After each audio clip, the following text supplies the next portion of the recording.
이 이재명 대통령 지지율 56.5% 이걸 꼼꼼히 좀 볼 필요가 있어요. 리얼미터가 에너지경제신문 의뢰로 지난 8월 4일에서 8월 8일 즉 이재명 대통령 휴가 기간 중에 이재명 정권에 대한 국정 지지율을 물은 거죠. 그랬더니 유권자 2,500명, 이 유권자 조사를 많이 했네요. 2,506명. 95% 신뢰 수준의 표본오차 플러스 마이너스 2.0%포인트입니다. 여기 밑에 보면 그래프가 나와요. 그래프 한번 보여줘 보실래요? 이 기사에 보면 그래프가 나옵니다. 이재명 국정수행평가 쭉 그래프가 나옵니다. 자, 보시죠. 그래프를 보시면은 59.3, 64.6까지 올라갔네요. 또 내려가기 시작했다가 63.3에서 이거 엄청 내려가네. 갑자기 쭉 꺾이죠. 이게 왜 이러냐? 리얼미터가 여러분 약간 좌파 성향의 여론조사 기관이라고 지적을 받죠. 리얼미터가. 자, 그런데 왜 갑자기 내려갈까? 여론조사는 추이가 중요합니다. 추이. 올라가느냐 내려가느냐 추이가 중요하죠. 지금 현재 그 포인트도 몇 %냐 이것도 중요하지만 추이가 중요합니다. 자, 지지율이 꺾이기 시작했다. 반면 밑에 있는 그래프는 국민의힘 지지율이 이 부정평가네요. 긍정평가는 내려가고 63.3에서 56.5로 내려가고 부정평가는 31.4에서 38.2로 올라가죠. 왜 이러냐 이거. 왜? 리얼미터 분석은 이렇습니다. 주식 양도세 논란.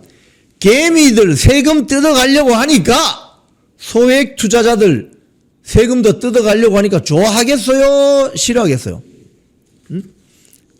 이 대목에서 국민의힘의 이미자 의원이 주식 대주주 기준을 50억이 아니라 100억으로 높여야 된다고 주장한 게 지난주입니다. 그러니까 지금 국민의힘이 이런 걸 대응을 잘 못하고 있어요. 그런데도 지금 지지율이 내려간다. 또 이춘석 민주당 법사위원장의 그 국회의사당 본회의당 안에서의 주식 거래 논란 뭐 이런 거. 그리고 제가 조금 이따 설명을 드리겠지만 광복절 지금 앞두고 있는데 이번 주 금요일이 광복절입니다. 그런데 여기에 사면 대상이 되는 사람들이 한마디로 골 때리는 국민 여러분들의 정서를 아주 화가 나게 만드는 그런 인물들이 지금 포함이 된다. 이런 것들이 이거 이래서 이재명 정권 되겠어? 이런 반전의 계기가 되었다. 지지율 하락세가 심화된다. 그리고 민주당 지지율도 지금 보면은 48.4. 한 주 만에 6.1%포인트 떨어졌다고 합니다. 무선 자동응답 ARS로 했다고 합니다. 지금 이 기사가 중앙일보뿐만이 아니고 1시간 전부터 지금 모든 언론이 받아 쓰기 시작했습니다. 보도자료가 나왔는지 그 중앙여론조사심의위원회 홈페이지 들어가면은 나와 있어요. 나와 있는데 거기에는 지금 질문지만 올라가 있습니다. 구체적인 여론조사 결과는 언론사들에게 이 릴리스가 됐는지 그런 것 같아요. 지금 기사가 나오기 시작했는데 이게 굉장히 중요하다고 저는 보여집니다. 왜냐하면 여러분 제가 장동혁, 김문수 후보 지지율 이야기 말씀을 드릴 때 제가 지난 주말을 기점으로 장동혁, 김문수 지지율이 국힘당 지지층 내에서는 골든 크로스가 일어날 가능성이 큰 것으로 보인다 했더니 결국은 어떻게 됐어요? 골든 크로스 됐죠. 그럼 장동혁 지지율은 더 올라가게 돼 있습니다. 김문수 지지율은 빠질 거예요. 앞으로 계속. 자, 그러면 이제 여론조사라는 게 추이를 봐야 되는 게 추이. 지금 광복절을 앞두고 이재명의 지지율이 이런 식으로 63.3에서 56.5로 내려가기 시작한다는 것은 이재명 정권에 대한 어떤 여론의 반응이 구체화됐다는 겁니다. 그것은 민심 이반을 뻔히 보고서도 정권 잡은 지 2달 만에 각종 청구서를 다 들이대고 이때 빨리 챙겨 먹어야 된다. 이때 챙겨 먹지 못하면 갈수록 지지율 떨어지기 때문에 챙겨 먹지 못한다. 너도 나도 지금 청구서를 들이대는 거예요. 민노총 청구서, 윤미향 청구서, 조국 청구서 막 들어오는 거죠. 그러니까 그 청구서를 본 국민들의 여론이 바로 이걸로 나타난다는 거예요. 56.5로 떨어지면 50 밑으로 내려가는 건 금방 갑니다, 여러분. 왜? 부정적인 네거티브한 여론이 또 상승하게 돼 있기 때문에. 이래서 떨어지게 돼 있다. 앞으로 여론조사, 뭐 좀 약간 좌파 성향의 뭐 리얼미터나 뭐 한국갤럽 그런 지적을 받는데 여론조사 매주 하시기 바랍니다. 매주. 윤석열 대통령 때는 뭐 매주 했잖아, 매주. 그래서 한 자리 숫자까지 떨어진다. 막 이런 식으로 여론을 몰아갔죠. 근데 탄핵 정국 때 몇 프로까지 찍었어요? 공식적으로 52%. 그런 겁니다. 여론조사라는 게. 자, 그런데 이 민심 위반이 시작되는 지점에 있는 주요 사건들을 우리가 살펴볼 필요가 있습니다. 어떤 것들이 지금 이재명 정권에 대한 지지를 철회하게 만드느냐. 처리하게 만드느냐. 오늘 조선일보 보면 윤미향 광화문에서 만나요. 야, 이거 완전히 그냥 이자는 이거 보고 있으면 아주 조롱하고 있습니다. 국민들을. 위안부 할머니들 보조금 삥땅 친 사람이 윤미향 아닙니까? 대법원에서 확정이 됐잖아요. 형이. 윤미향 광화문에서 만나요. 아직 결정 난지도 않았는데 지금 특사 사면 복권 됐다는 듯이 버젓이 활동하기 시작했다고 합니다.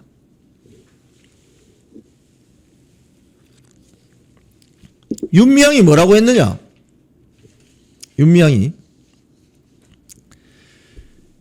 지난 9일에 그 위안부 관련 행사에 참석한 데 이어서 시민단체 집회에도 나가서 공개 발언을 했다고 합니다. 또 페이스북에 세계 일본군 위안부 기림일 행사를 앞두고 광화문에 앉아 있겠다. 이따가 만나자. 이런 글을 올린다고 합니다. 이제 살판 났다 이거지. 이재명 정권이 들어서니까 이제 살판 났다 이거죠. 촛불 승리 전환 행동 등 시민단체가 연 집회에도 참석해서 연설했다고 합니다.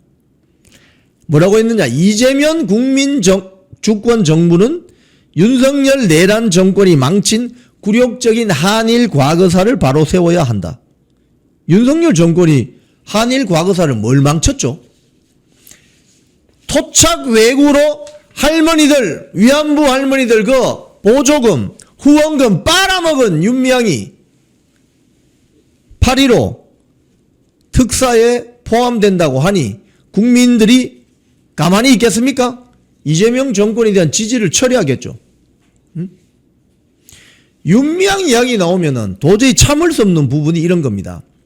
본인이 국회의원 시절에 일본에 있는 주1 한국대사관을 통해서 차량 지원을 받아서 행사에 참석을 했는데 이 무슨 행사냐 알아봤더니 조총연계가 주최한 관동 대지진 100주기 거기 참석했어요. 근데 민단에서 주최한 행사에는 참석도 안 했어요. 조총련은 대한민국 정부가 분류하고 있는 대표적인 반국가 단체입니다. 거기에 가서 또 앉아 있는 거예요. 주1 한국대사관 차량 지원을 받아가지고. 그런데 같은 시기 민단에서 주최한 관동 대지진 관련 추모 행사는 참석하지도 않았습니다. 이건 뭘 말합니까? 윤미향이는 반국가 세력을 위해서 활동하는 것으로 보인다. 라고 해도 과언이 아닙니다. 이런 자가 8.15 특사 대상에 포함된다고 하니 어느 국민이 종북 주사파들 빼고 어느 대한민국 국민이 수긍할 수 있겠습니까? 그런 부분에서 지지율, 이재명 정권에 대한 지지율 하락은 불가피하다. 이렇게 보이는 거죠. 뉴데일리 기사를 보면 여러 명의 8.15 특사 이름이 등장합니다. 조국, 윤미향, 조희현은 서울시 교육감 했던 사람이죠. 화려한 범죄 사면 캐스팅이다. 정치적 사면에 번지는 분노. 이렇게 사고를 치고 국민적인 정서를 자극한 자들이라도 이재명이 정권 잡으면 다 풀어주는구나. 다 살려주는구나. 이런 비판이 나온다는 거죠. 홍준표 전 대구시장은 페북에 이런 이야기를 했네요. 8.15 특사에 위안부 공금 횡령한 자를 사면한다는 것은 상식 밖의 처사다. 동작동 국립현충원에 있는 선열들이 벌떡 일어날 일이다.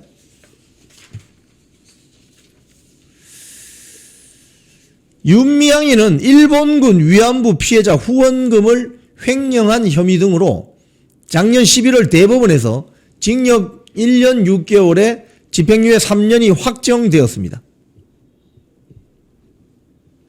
또 최강욱이 같은 경우는 조국의 아들에게 허위로 인턴 확인서를 발급해준 혐의로 징역 8년, 집행유예 2년, 형량을 대법원에서 확정받았습니다. 이거 그러니까 가짜 서류 만들어주고 그 가짜 서류로 아들 입학시키고 위안부 할머니 후원금 삥땅 치고 이런 막장 거의 양아치 수준의 인사들을 8.15 특사 대상에 포함시켜 준다는 소식만으로도 많은 국민들은 흥분할 수밖에 없죠. 분노할 수밖에 없죠.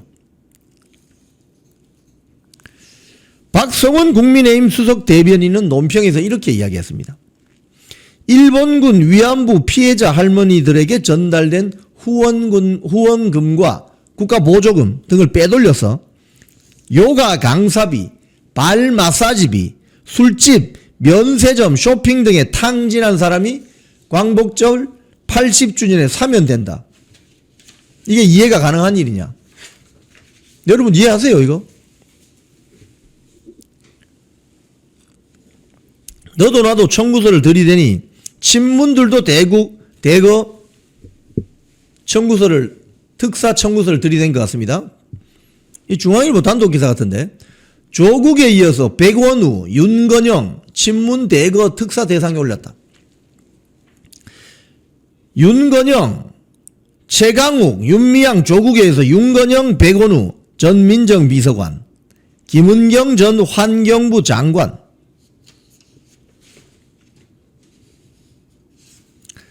백원우 전 청와대 민정비서관은 유재수 전 부산시 경제부시장 감찰 무마 의혹으로 징역 10개월을 확정받은 바 있습니다. 또 허위 인턴 등록 혐의로 벌금형을 확정받은 윤건영 민주당 의원. 윤건영이는 문재인 때 국정상황실장이었습니다. 문재인 정권 환경부 블랙리스트 의혹에 연루돼 징역형 확정받은 김은경 전 환경부 장관, 신미숙 전 청와대 균형인사비서관도 복권 대상, 친명계로 분류되는 이화영이는 전 경기도 평화부지사는 사면 대상에서 빠졌다고 합니다. 참 아찔합니다. 그러니까 이런 자들을 특사 대상에 포함시켜 주기 위해서 송원석 국민의힘 비대위원장 원내대표에게 특사 명단 보내라고 했더니 뇌물죄 관련 사건으로 4명의 정치인과 국민의힘 계열의 정치인과 가족을 보낸 거예요. 송원석 원내대표가. 그러니 얼씨구 좋다. 응? 강훈식 대통령실 비서실장이 그 텔레그램인가요? 문자 찍힌 거 보면 이게 다예요? 이렇게 돼 있잖아요. 그게 무슨 소리냐? 자기들 진영에 있는 어처구니 없는 인사들 명사는 거의 10여 명 이상이네 보니까. 응?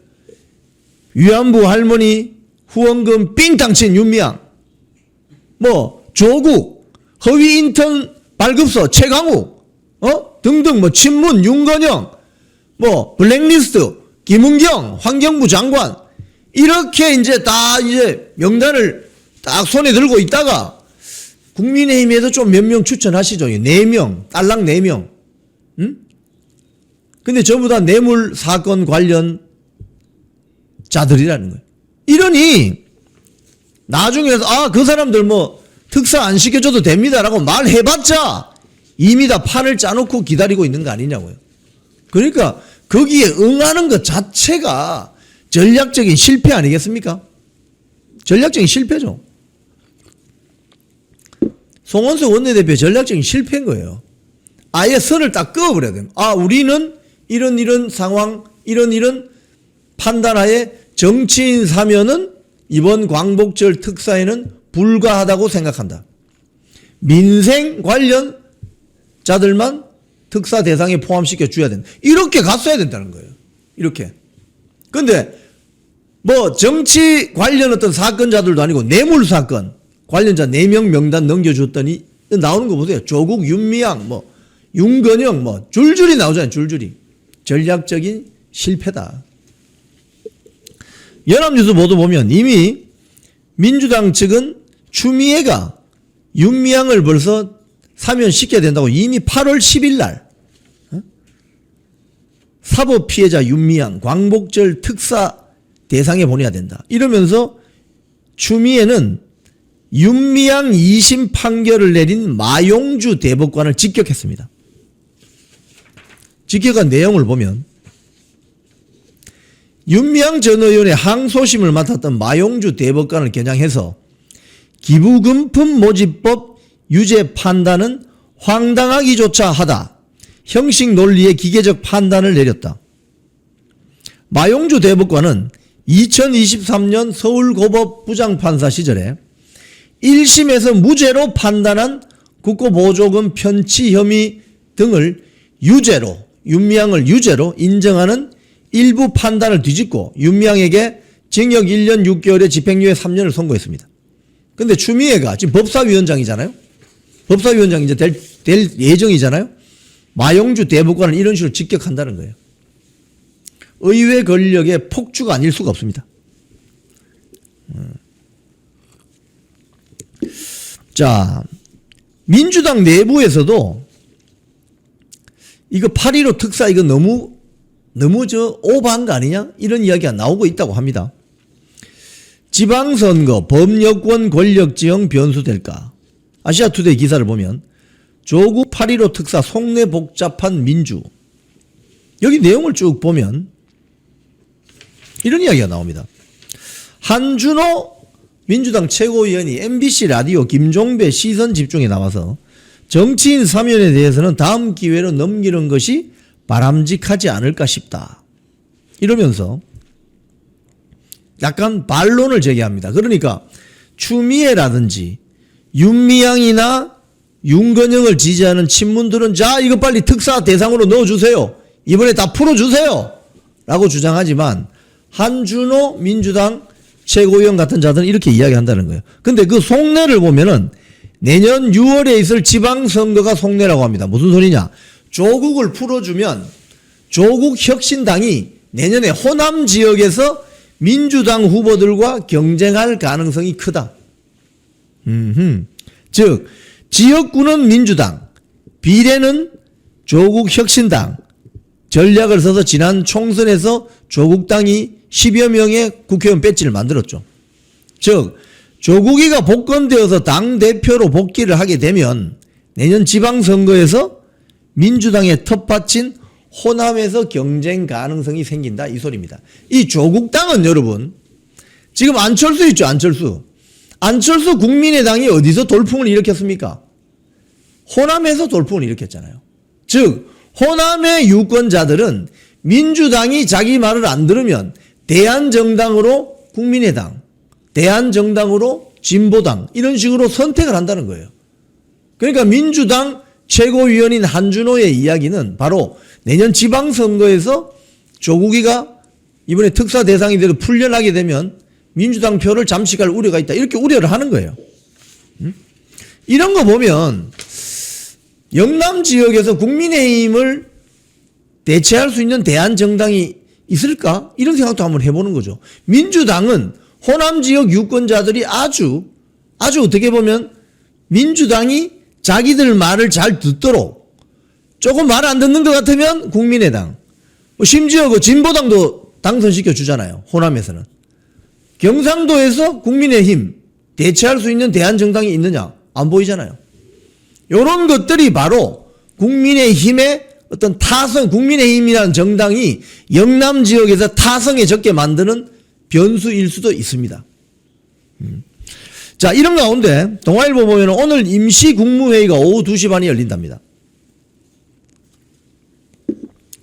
오늘 임시 국무회의는 당초 12일 날 예정돼 있었던 건데, 그러니까 내일 예정돼 있었던 것인데 하루 빨리 땡겼다는 거예요. 여기서 원 포인트 딱 한 주제를 가지고 임시 국무회의를 여는데 어떤 내용을 가지고 하느냐? 조국이를 사면 하느냐 마느냐. 지금 조국 사면 이게 제일 큰 것 같습니다.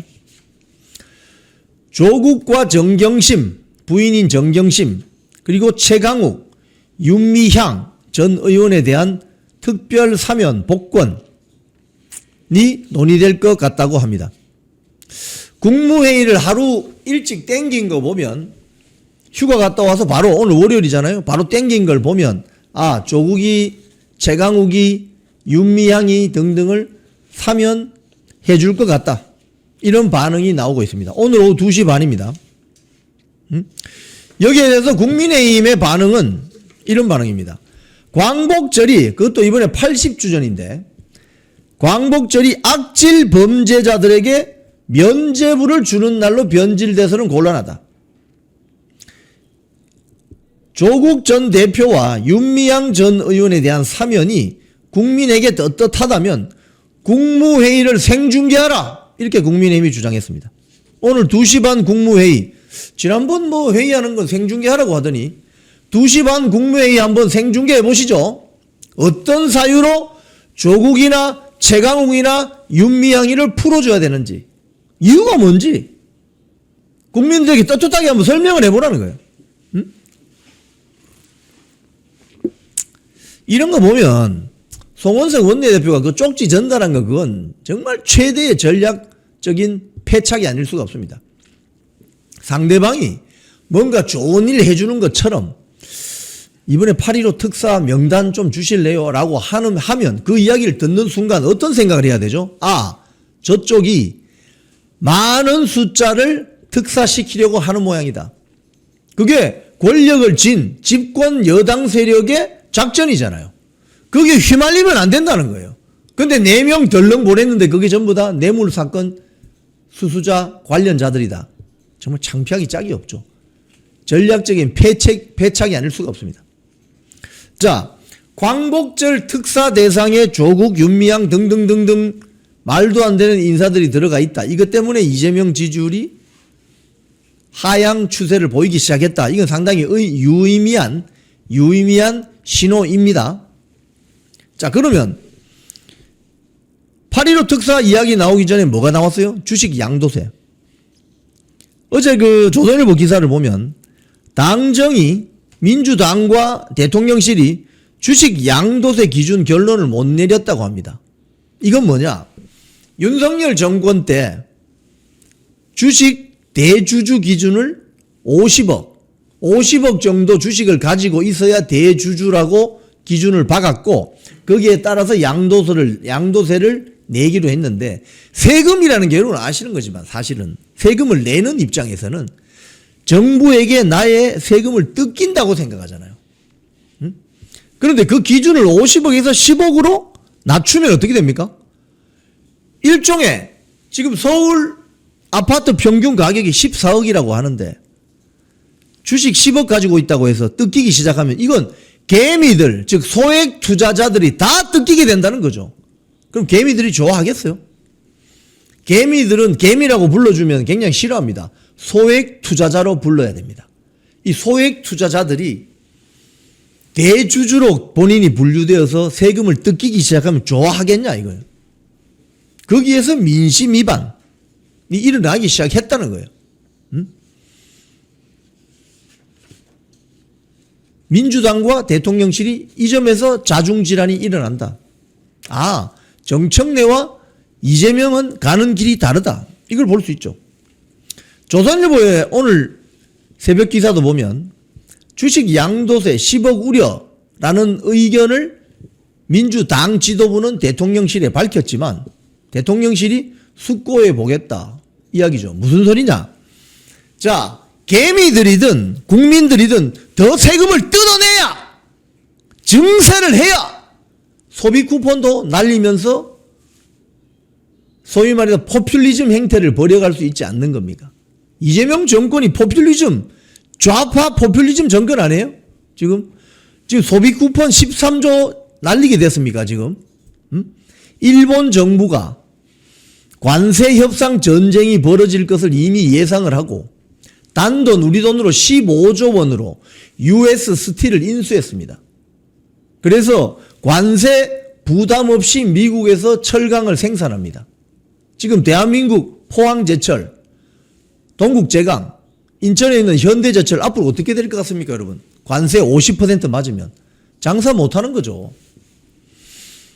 신일본 제철이 단돈 15조 원으로 US 스틸을 인수할 때 대한민국은 뭐 하고 있었습니까? 우리끼리 현직 대통령 윤석열 파면시켜야 된다. 당파 싸움 벌이다가 지금 이렇게 된 거 아니에요? 응?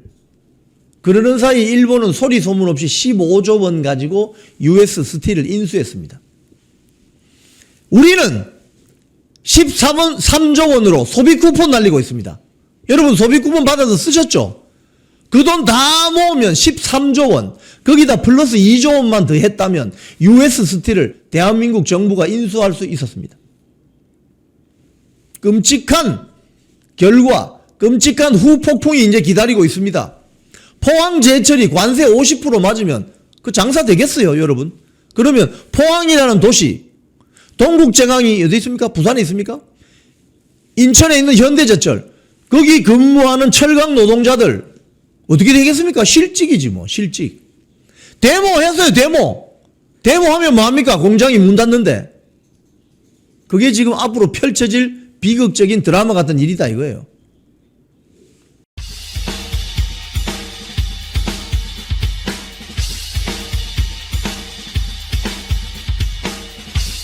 네, 영풍의 입 시작하겠습니다. 정당 해산시킨다는데 국민의힘 자중질환, 이런 내용으로 말씀드리겠습니다. 지금 민주당이 국민의힘을 정당 해산시키려는 움직임을 보이고 있습니다. 무슨 소리냐? 12.3 계엄 사태 이후 국회에 계엄 해제 표결이 이루어졌을 당시에 추경호 원내대표 등이 국민의힘 국회의원들이 표결에 들어가는 것을 막으려고 했다, 이런 사유로 특검이 수사를 하고 있다고 합니다. 여기 보면 추경호 전 원내대표 비상의원총회 소집 장소를 3번이나 바꿨다. 국민의힘 당시 국회의원 108명 중에 90명은 표결에 참여하지 않은 상태였다. 국회 표결 불참 유도, 이런 식으로 특검이 조사를 하고 있다고 합니다. 추경호 당시 원내대표를 피의자 신분으로 소환 조사도 예상이 된다고 합니다. 즉 국회의원들의 표결권을 국민의힘 지도부가 의도적으로 막았다. 그래서 정청래 민주당 대표는 지금 이런 사유 때문에 국민의힘은 위헌정당 해산 개정안 대표 발의까지 했다고 합니다. 자, 그렇게 되면 어떻게 됩니까? 국민의힘은 위헌정당 사유로 해산될 위기에 처할 수도 있습니다. 그런데 지금 국민의힘이 어떤 자중질환을 불러일으키고 있습니까? 국민의힘 선관위가 전한길 씨가 대구 경북 합동연설에서 난동을 벌였다, 이래서 오늘 임시회의를 열기로 하고 전한길 씨에 대한 어떤 징계, 이 부분을 지금 회의를 연다고 합니다. 전한길 씨가 왜 그날 배신자라고 했는지 아세요? 최고위원 후보로 나온 김근식이가 전한길 씨를 아주 극우 세력으로 몰았기 때문에 그렇습니다. 그럼 맞대응을 한 것인데 거기에 대해서 전한길 징계를 하겠다? 이렇게 하면 어느 당원이 이걸 받아들일 수 있겠습니까? 어제 있었던 합동 토론회에서도 조경태 당대표 후보자는 뭐라고 했느냐? 부정선거 음모론 윤어게인이 극우다 이렇게 주장했습니다. 국민의힘을 살리려고 현장에서 열심히 뛰고 있는 사람들을 다 극우로 몰아버리면 국민의힘 당을 구할 수 있는 세력은 누구란 말입니까? 지금 민주당 세력과 이재명 정권은 국민의힘 정당 자체를 해산시키려고 하는 위헌 정당 해산 심판을 카드를 만지작 그리고 있는데 이걸 막아내야 될 국민의힘 내부에서는 극우 타령이나 하고 있는 이 자중질환. 이래서 대한민국 대표 우파 정당 플랫폼인 국민의힘을 지킬 수 있겠습니까? 그래서 이번 전당대회가 중요하다는 겁니다. 이번 국민의힘 전당대회에서는 극우 타령이나 하면서 국민의힘을 지키려고 하는 애국 세력들을 몰아내려고 하는 저 사이비 가짜 세력들을 결판내는 그 전당대회가 되어야 되는 것입니다. 그래야만 건전한 야당 세력을 지키고 대한민국을 지키고자 하는 자유민주주의 체제를 지키고자 하는 국민의힘 플랫폼 세력을 지킬 수 있는 것입니다. 지금 자중질환을 불러일으킬 때가 아니라 정당 해산을 하려는 저 세력과 맞짱을 뜰 수 있는 전투적 자유민주주의 세력을 지켜내는 것이 바로 급선무다. 이런 말씀을 드리겠습니다. 자, 뉴델리 기사 먼저 볼까요? 조국을 왜 사면할까? 이 기사의 어떤 그래픽을 하나 보여주시면 밑에 여론조사한 게 나와요. 국민 절반 이상이 반대하는데도 조국을 왜 사면할까? 여기 보면 여론조사에 뭐라고 나옵니까? 뉴데일리 여론조사. 조국을 특별 사면하는데 동의하시나? 반대한다가 55.5%입니다. 여기에는 민주당 지지자들도 들어가 있어요. 그죠? 민주당 지지자, 국민의힘 지지자 다 들어가 있습니다. 전 국민의 절반이 넘는 사람들이 조국의 사면을 반대하는데 왜 이렇게 급히, 그것도 원래 오늘 국무회의가 있을 예정이었는데 하루 당겨서 어제 사면 결정을 내렸지 않습니까? 왜 그럴까? 조국한테 꿀바나 났나? 왜 조국 사면을 이렇게 급히 했을까? 조국은 지금 형기가 33% 정도밖에 지나지 않았습니다.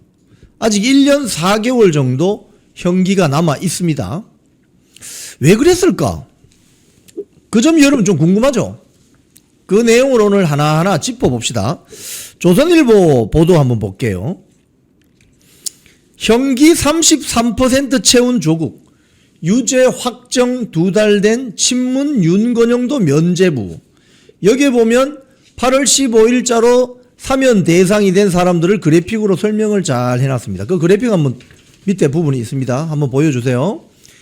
이재명 정부 첫 특별 사면 주요 대상. 자, 먼저 조국 사태 관련자. 조국 기록해 놓읍시다. 잊지 맙시다. 우파 세력이 좀 기록하는데 약해요.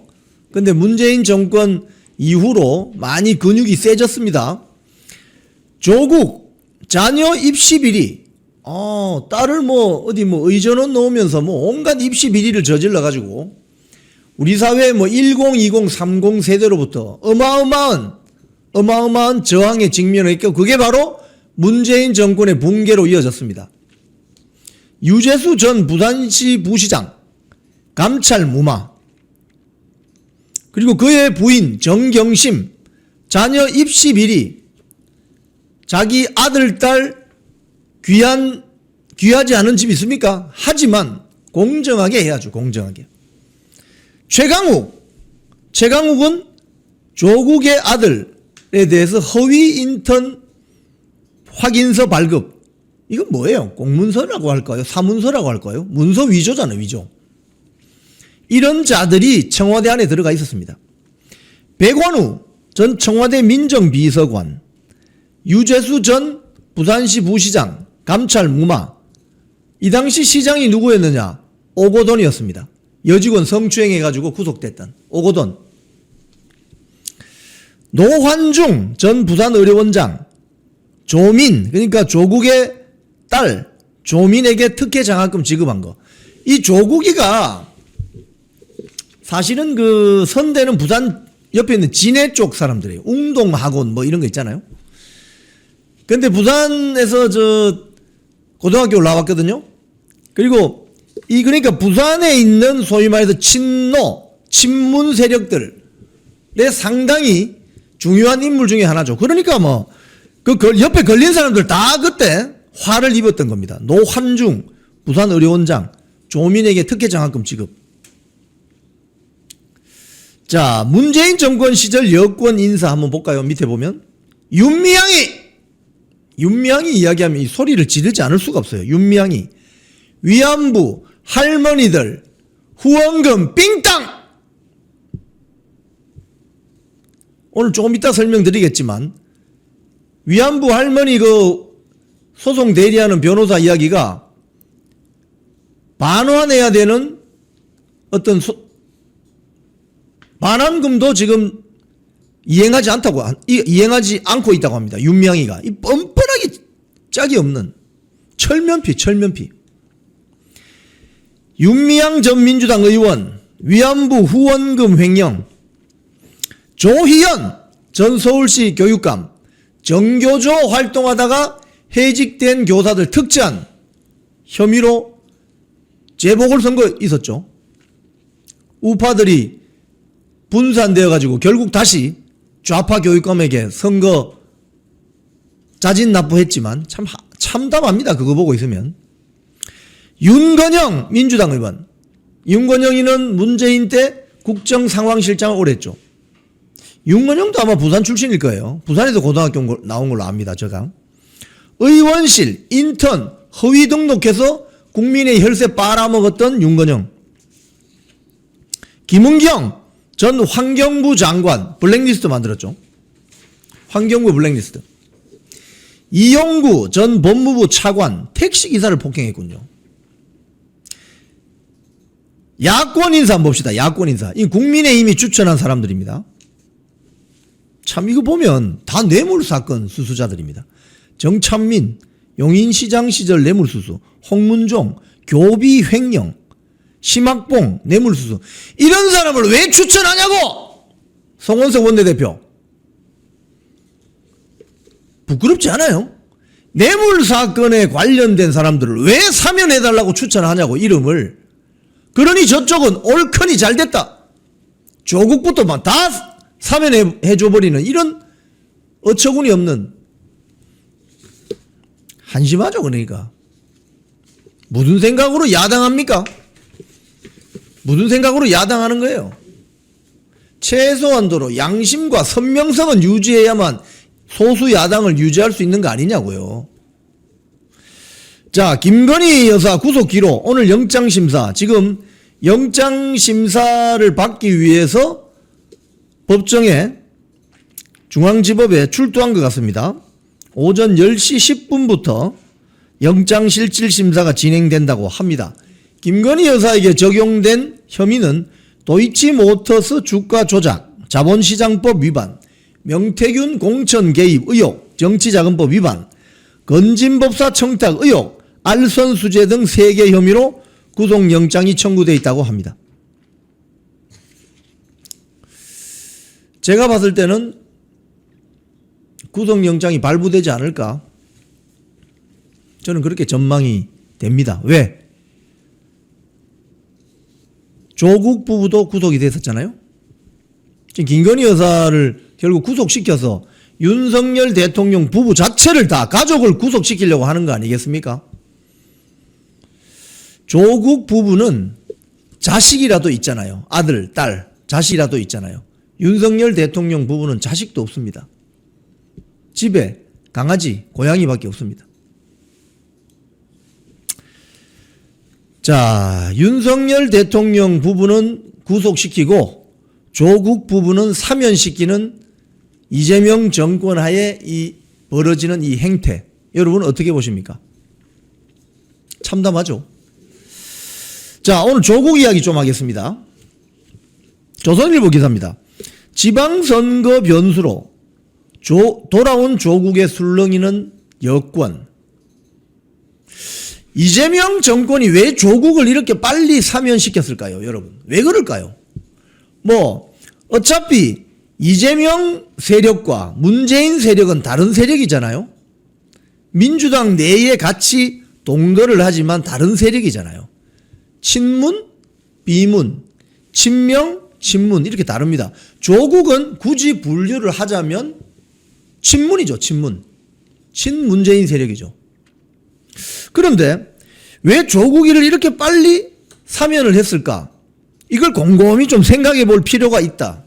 제가 오늘 이 설명을 좀 드리고자 합니다, 여러분.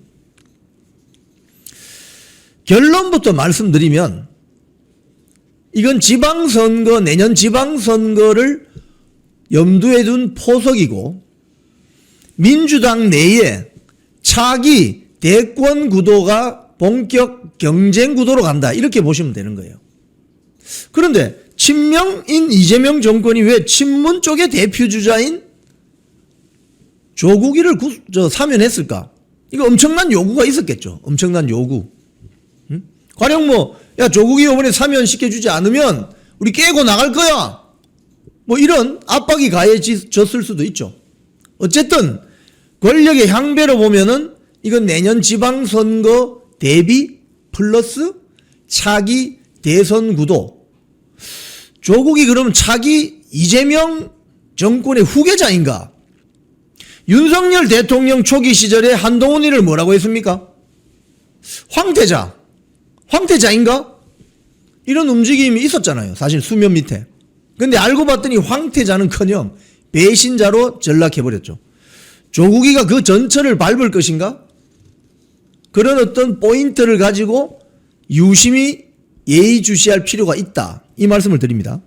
조국 관련 기사 읽어보면 이런 설명을 합니다. 정치권에서는 조국이가 서울시장이나 부산시장의 내년 지방선거 나올 수도 있고 또 인천 계양을 국회의원 보궐선거에 나올 수도 있다. 왜? 이재명 지역구에 있잖아요.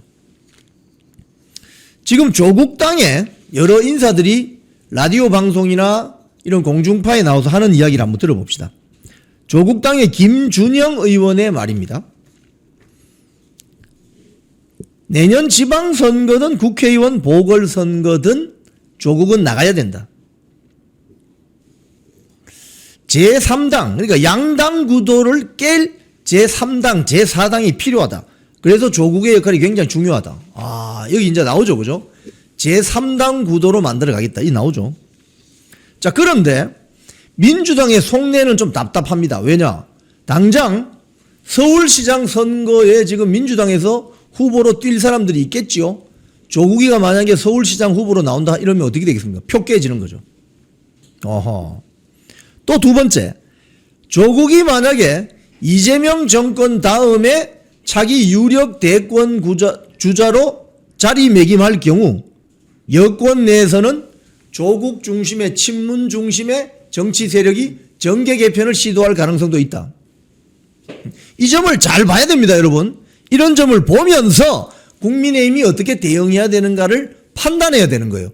근데 국민의힘에서 이런 거 판단하는지 모르겠네. 민주당발 정계 개편이 일어날 수도 있다. 세 번째, 합당할 것이다. 가령 민주당과 조국당이 합당할 것이다. 합당할 수도 있겠죠. 좋은 조건으로 호가 세게 불러가지고 그러면 다음 대권 후보는 조국이다. 이런 식으로 딜을 쳐가지고 민주당과 조국당이 합당할 수도 있겠죠. 자, 원래 조국당하고 민주당은 한 몸통이잖아요. 결국은. 그러면 이 조국이를 이렇게 급히 사면시킨 것은 차기 이재명 이후에 대권 주자로 만들 것인가? 아니면 호남 지역을 중심으로 한 내년 지방선거에서 돌풍을 일으키려고 하는 것인가? 이건 두고 봐야 됩니다. 다만 지금 김민석 총리나 정청래 민주당 대표나 조국까지 여권 내에 대권 후보 군 사이의 경쟁은 불가피해졌다. 이렇게 보시면 되겠습니다. 이 재미있게 보셔야 됩니다. 페넷마이크 기사 한번 볼게요. 조국당 벌써부터 조국은 민주당보다 더 왼쪽이다. 선거 나가야 된다. 조국당은 민주당보다 약간 더 왼쪽을 지향한다. 지금 이 기사를 보면 저는 이런 생각이 듭니다. 저는 개인적으로 국민의힘이 지금 전환길 사태로 막 난리잖아요. 그런데 국민의힘 지도부나 국민의힘을 이끌고 있는 배치들이 그 욕심을 내려놔야 됩니다. 무슨 소리냐? 이재명 정권조차도 자기들보다 더 왼쪽에 있는 조국당을 껴안지 않습니까? 그거보다 더 왼쪽에 가 있는 진보당까지 껴안잖아요. 무엇을 위해서? 대통령 권력 집권하기 위해서. 지금 국민의힘 지도부나 국민의힘 배지들은 지금 예를 들자면 자유민주당, 우리공화당, 또 뭐 아스팔트에 나와 있는 애국 우파 세력들을 껴안으려고 생각해야 됩니다. 선거는 수학이 아니라 산수입니다. 산수. 한 표라도 더 많으면 장땡입니다. 그게. 그런데 국민의힘 지도부는 지금 어떻게 하고 있습니까? 계속 갈라치기 하잖아요. 저 사람은 극우라서 안 되고, 저 사람 너무 강경 발언해서 안 되고, 전환기는 뭐 야유해서 안 되고. 야유요? 제가 나중에 좀 말씀드리겠지만 영국 의회 가면 야유하는 게 일상입니다. 수상이 뭐 이야기하면 야당 국회의원들이 야유하는 게 일상입니다. 야유도 우리가 보고 있으면 놀랄 정도로 야유를 해요. 그런 거 좀 수입 안 합니까? 야유 어떻게 하는지 아세요? 총리가 뭐라고 하면 왜 이렇게 야유합니다. 보고 있으면 저게 국회의원 맞나 싶을 정도예요. 선진국이 그렇게 합니다. 폭력은 안 쓰지만 야유는 자유롭게 해요. 응? 김근식이가 뭐 헛소리 해가지고 전환길 강사를 자극시켜서 야유한 건데 그 야유한 거 가지고 징계한다? 말도 안 되는 소리죠. 조국당은 민주당보다 더 왼쪽에 서 있다. 자기들 색깔을 확실하게 내는 거죠. 이런 식으로 빠트를 쳐서 자기 그러면 대권 후보 자리 우리한테 내놔라 이렇게 할 수도 있다는 거예요. 자, 연합뉴스 기사 한번 보겠습니다. 조국의 특별 사면 내년 광주 전남 지방선거 지각 변동 촉각. 이 기사가 아주 상징적인 기사입니다. 이 기사 아주 잘 썼어요. 제가 이 기자를 정말 칭찬해 주고 싶을 정도로 이 광주에 주재한 기자입니다. 광주 연합뉴스 박철홍 기자라고 하네요. 그러니까 기자는 현장에 있어야 됩니다. 현장에 있으면 잘 보여요. 현장에 있지 않은 기자는 그거 그냥 보도자료 받아서 뺏겨서는 필경사입니다. 기자가 아니라. 정치인도 마찬가지예요. 현장에서 현장의 목소리를 들으면 빨리빨리 판단됩니다. 그래서 부지런히 다녀야 되고 국회의원 그 머리 너무 좋으면 안 됩니다. 머리 좋으면 표 계산하고 미리 도망갈 생각하고 미리 튀어버릴 먹튀할 생각하죠. 머리 안 좋아도요. 엉덩이 무겁고 성실하고 현장 위주로 부지런히 다니는 운동화 뒤축이 다 달아 떨어질 때까지 다니는 그런 정치인이 필요한 거예요. 특히 국힘당에. 이 기사를 보면 지난 2024년 총선에서 광주 전남에서 조국당이 비례정당 득표율을 얼마나 가져갔냐 이 수치를 보면 깜짝 놀랄 정도입니다. 광주에서 47.72%, 전남에서 43.97%, 민주당 위성정당을 앞질렀다고 합니다.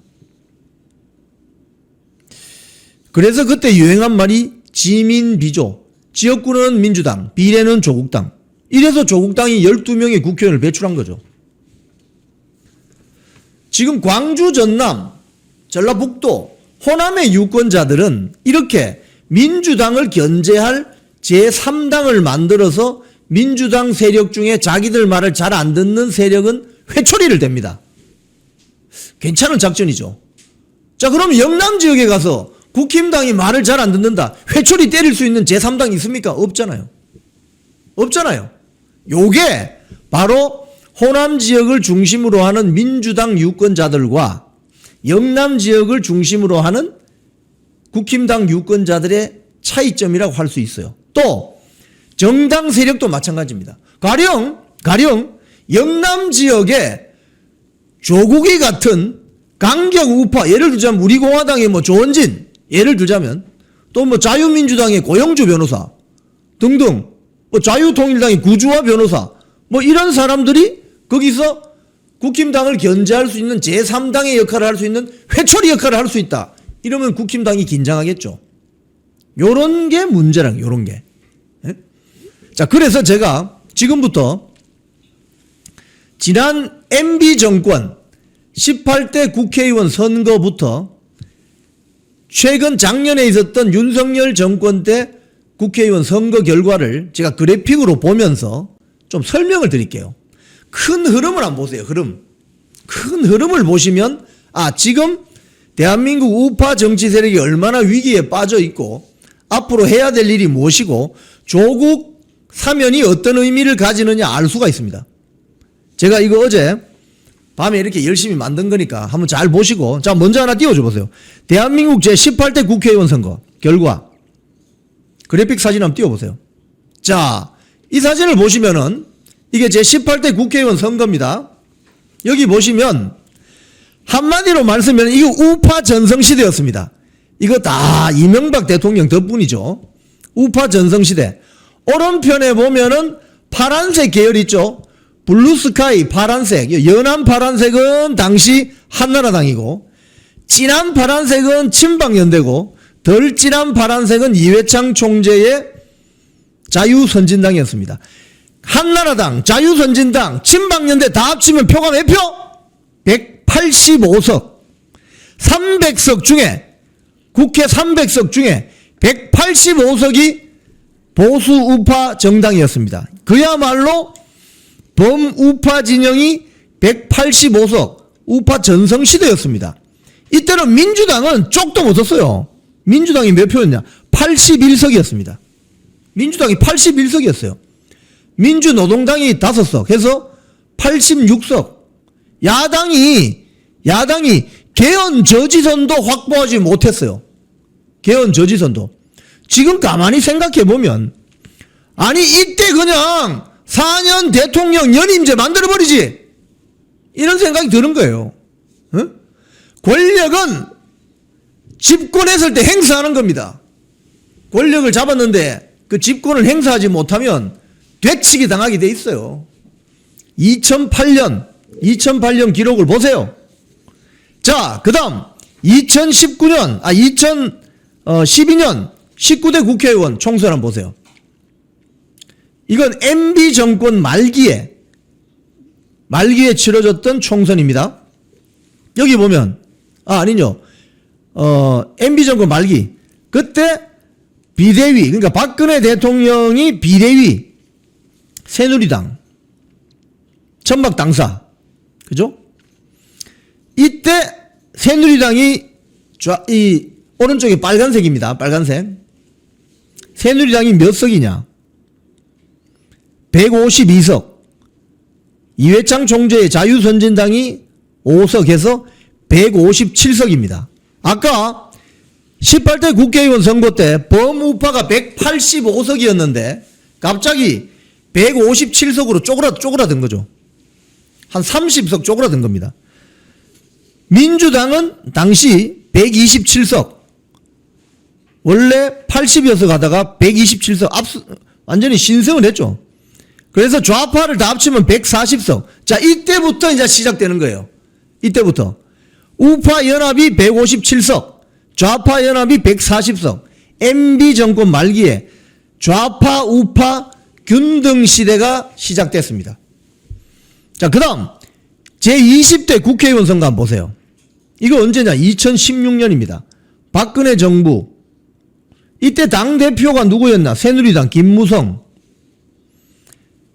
영도다리에서 옥새 들고 나르샤 하다가 사고 난 20대 국회의원 선거입니다. 결과는 어떻게 됐느냐? 민주당이 123석을 가져갔고 새누리당이 122석 더 쪼그라들었죠. 직전에 152석에서 30석이 쪼그라들었습니다. 122석. 그런데 여기에서 주목할 만한 현상이 중간에 있는 안철수 국민의당입니다. 여러분, 이때부터 시작되는 거예요. 제3당에 대해서 오늘 제가 설명을 좀 하는 거예요. 그리고 2016년 20대 총선부터 사전투표제가 시작됐습니다. 사전투표제. 안철수 국민의당이 38석을 가져갔습니다. 즉 20대 국회의원 선거는 새누리당의 옥새 들고 나르샤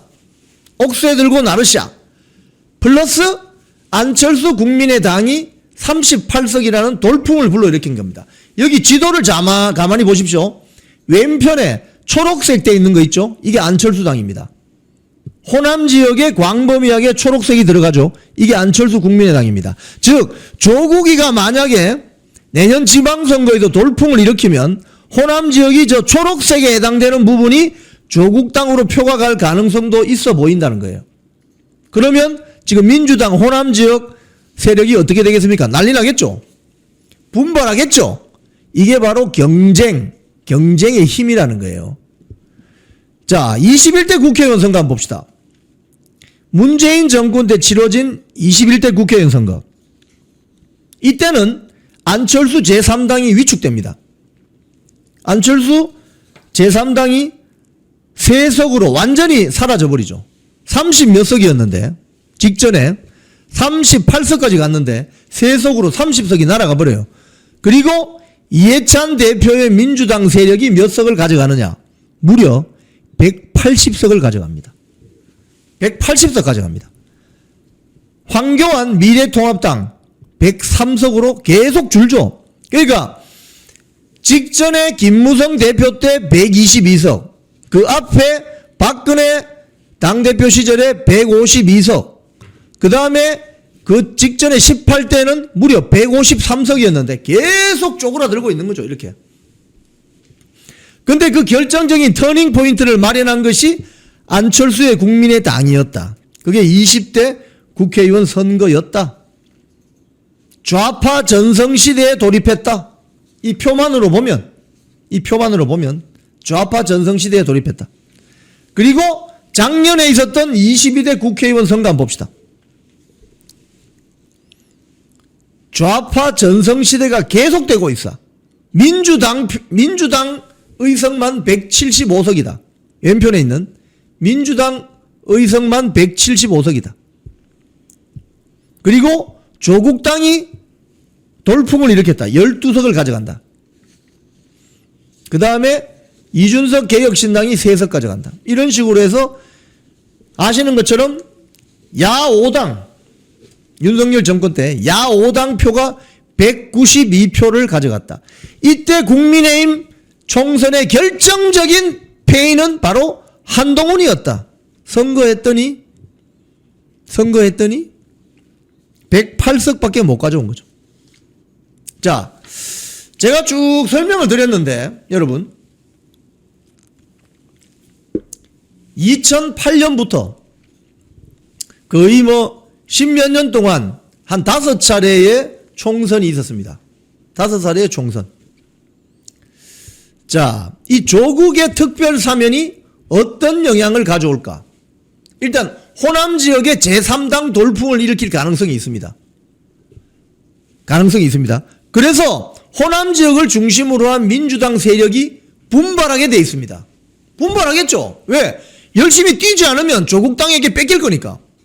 그런데 상대 진영인 국민의힘 당을 생각해 보십시오. 지금 국민의힘 당의 본거지라고 하는 영남 지역, 대구 경북, 부산 울산 경남 지역에 국민의힘 당을 분발시킬 정치 세력이 있습니까? 없죠. 그래서 문제라는 겁니다. 이게 수도권 지역은 말할 것도 없고. 그래서 국민의힘 당에는 특단의 조치가 필요하다. 가령 영남 지역에서 재선까지 하면 그 다음 3선부터는 다른 지역으로 보내버리는, 험지로 보내버리는 이런 조치가 필요하다는 거예요.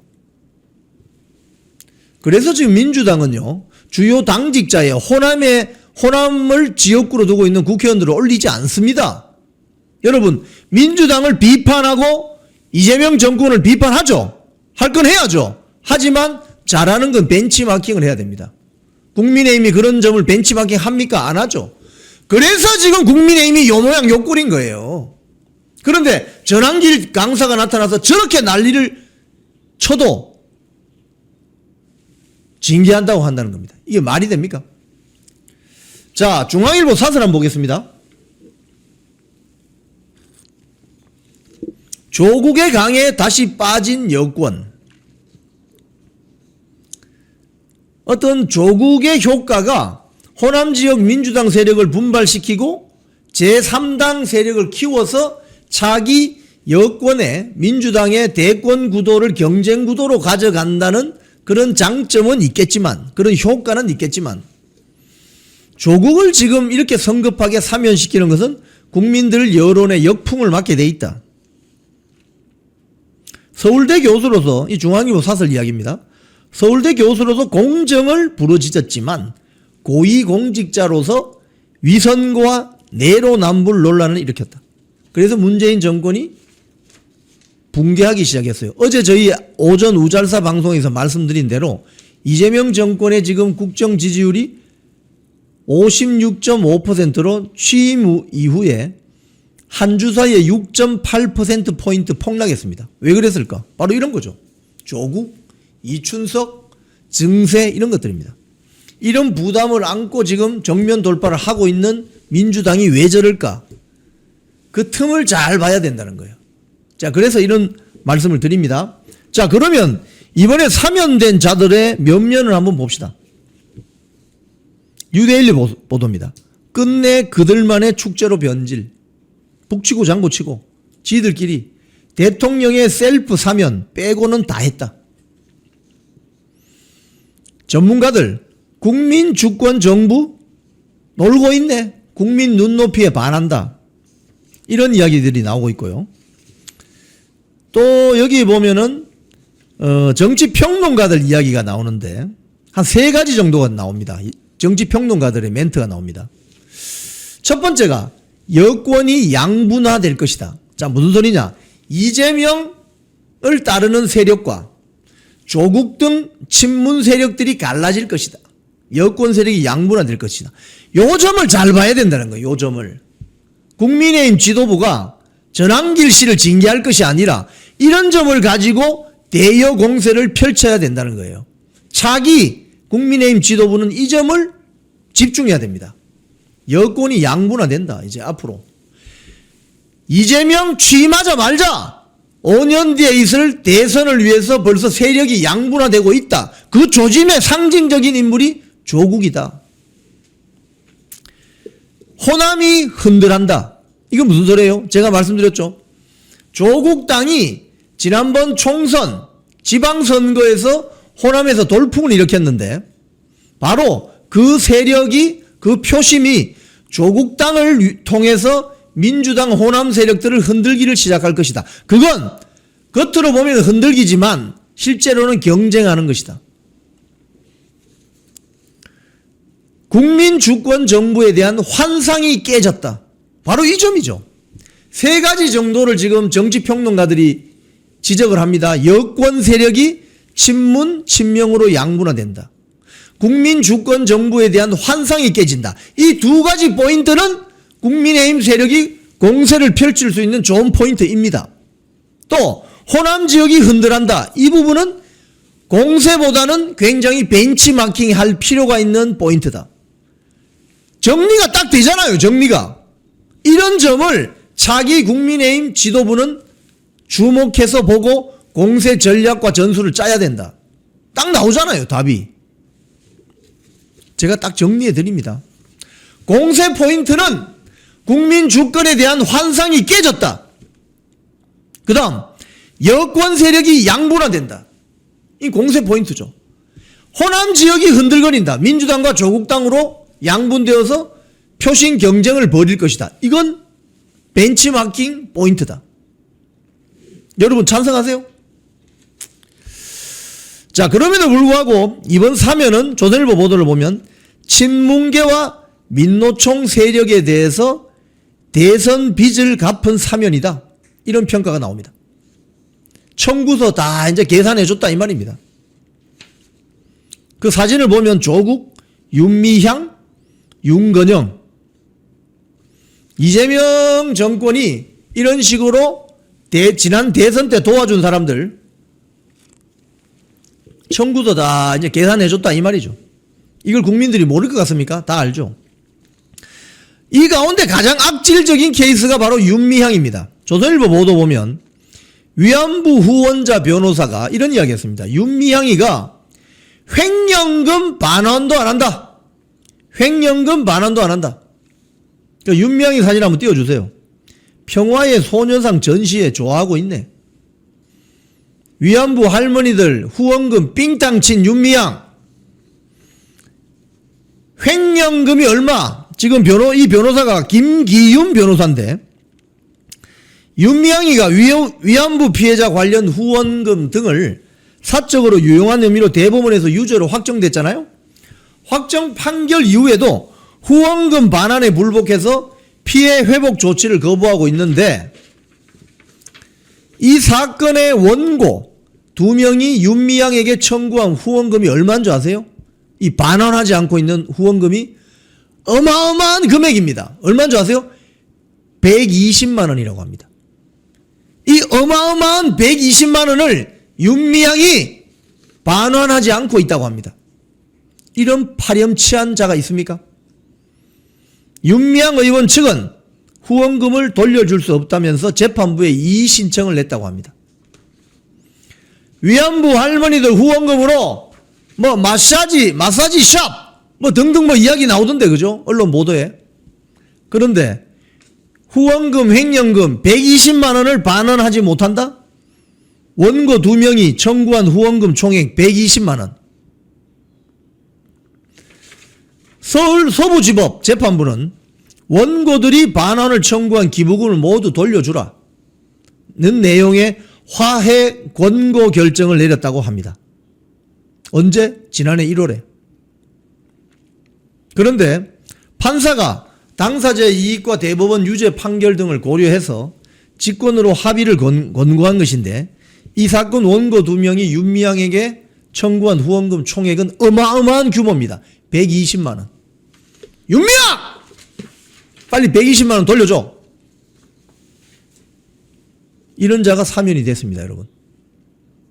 중앙일보 보도입니다. 뇌물, 은수미, 폭행, 이용구도 복권. 시민단체 반응이 나왔습니다. 민생하고 무슨 관계가 있냐?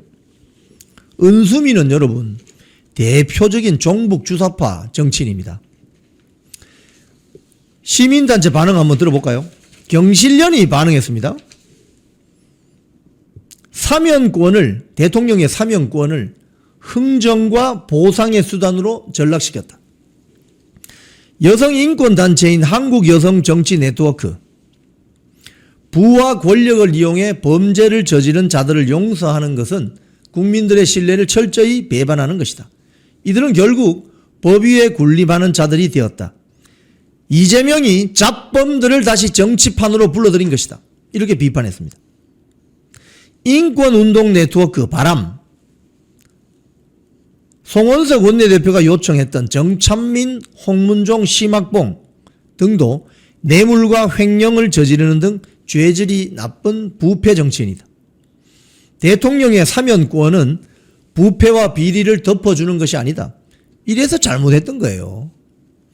보수 성향 단체인 서민민생대책위원회도 정치인을 배제하고 생계형, 운전업 종사자, 운전면허 벌점자 등 서민을 중심으로 사면하라고 요구했지만 돌아온 것은 운전기사 폭행했던 이용구 전 차관 사면이었다. 이런 식으로 비판했습니다. 시민단체도 지금 반응이 안 좋죠. 좌우파 시민단체 모두 반응이 별로입니다. 동아일보 보도 볼게요. 사면 정치인, 공직자 27명 중에 19명이 범여권이다. 윤석열 정부 검찰 수사를 뒤집기 하는 것이다. 여당에서 야당의 원내대표에게 8.15 광복 특사 추천해 주세요. 이렇게 이야기하는 순간 그건 어떻게 받아들여야 됩니까? 이미 권력을 가진 여당 세력은 사면시킬 사람들 명단을 수십 명을 들고 있다고 봐야 되죠. 근데 거기에 대놓고 뇌물사건 관련자 4명 이름 달랑 주고 감사합니다라고 하면 됩니까 그게? 송원석 원내대표. 결국 이 기사의 핵심은 이거죠. 윤석열 정부 때 검찰 수사 받았던 사람들을 다 풀어준다. 특히 여기 보면 은수미가 나오는데, 은수미. 은수미는 문재인 정권 시절에 검찰이 수사했던 은수미. 경기 성남시장, 은수미가 경기 성남시장이죠. 했죠. 정치자금법 위반 혐의로 문무일 검찰총장 시절 기소됐어요. 그때 당시 사건의 핵심은 이거죠. 자신의 정치자금법 위반 사건을 수사하던 경찰에게 수사 자료를 받았어요. 그래서 받는 대가로 부정청탁을 들어줬다는 혐의로 재판에 넘겨져서 2023년 3월 윤석열 정권 때네요. 대법원에서 징역 2년과 벌금 1,000만 원을 선고받았습니다. 은수미 주변에 뭐 조폭들이 설친다 뭐 이런 이야기가 있었잖아요. 그 은수미까지 사면. 지금 여러 언론사 기사를 제가 보여드리는 것은 이번 사면에 관련된 인물들에 대한 어떤 여러 가지 시각을 보여드리는 겁니다. 동아일보 친명 측근들은 다 빠졌다. 이화영, 정진상, 김용. 황승진님, 송원석 기자가 더 나쁨. 쓸모있는 바보들인가? 이화영, 정진상, 김용 등은 사면 대상에서 왜 빠졌냐? 확정 판결이 나기 전이라서 그렇습니다. 확정 판결이 나지 않았는데 사면을 해버리면 어떻게 되는 거예요? 그 범죄 자체를 인정해버리는 거죠. 그래서 지금 사면을 안 해주는 겁니다. 뭐 어떤 언론 그룹들을 보면 뭐 대통령 측근이라서 뭐 여권 관계자 이런 이야기 합니다. 이재명이 대통령이 이번 정치인 사면으로 얻은 정치적 이익이 없다. 뭐 이렇게 이야기하지만 송영길도 확정 판결 지금 항소심 재판을 받고 있어요. 그러니까 확정 판결 나기 전에 있는 이화영, 정진상, 김용 등은 이재명 최측근이지만 확정 판결이 나기 전이기 때문에 사면 대상에서 빠진 겁니다. 왜? 확정 판결 나기도 전에 빼주면 그 범죄 자체를 인정해버리는 거 아니에요? 그렇게 되는 거죠. 지금 오늘 제가 조국 관련해서 여러 가지 이야기를 했습니다. 여러분. 여러 가지 시사점들을 말씀드렸습니다. 조국과 정경심, 조국 가족은 다 사면시켰는데 오늘 윤석열 대통령 구속돼 있죠. 김건희 여사 오늘 구속될 가능성이 큽니다. 조국 가족은 사면, 윤석열 대통령 부부는 구속. 이게 이재명 정권 하에서 벌어지는 오늘의 현실입니다. 그런데 조국 사면 카드는 이재명이 노리는 카드가 뭐냐? 그걸 잘 보셔야 된다는 거예요. 공격 포인트는 두 가지입니다. 여권 내 세력이 분화할 것이다. 친명, 친문이 분화할 것이다. 하지만 호남 지역의 조국당 세력이 바람을 불러일으킬 것이다. 즉 민주당 세력과 조국 세력이 내년 지방선거를 앞두고 또는 총선을 앞두고 대선을 앞두고 분화할 것이다. 하지만 경쟁 구도로 가면서 민주당 세력들이 방심하지 못하게 만들 것이다. 이 부분은 벤치마킹 부분이죠. 또 조국을 비롯한 뭐 김민석, 정청래 등 차기 민주당 대권 후보들이 경쟁이 심화될 것이다. 이 부분은 공격 포인트죠. 이런 부분을 국민의힘 차기 지도부가 잘 살펴서 전략과 전술을 세울 필요가 있다. 이 말씀을 드립니다.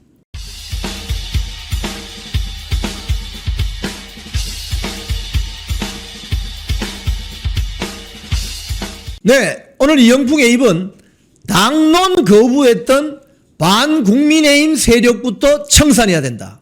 이런 내용으로 말씀드리겠습니다.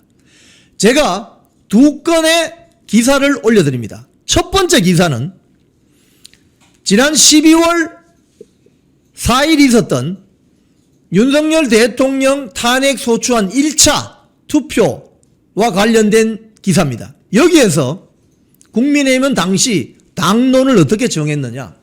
윤석열 대통령 탄핵을 반대한다. 그것이 당론이다. 라고 정했습니다. 그럼에도 불구하고 투표장에 안철수, 김상욱 등은 들어갔습니다. 당론을 거부한 거죠.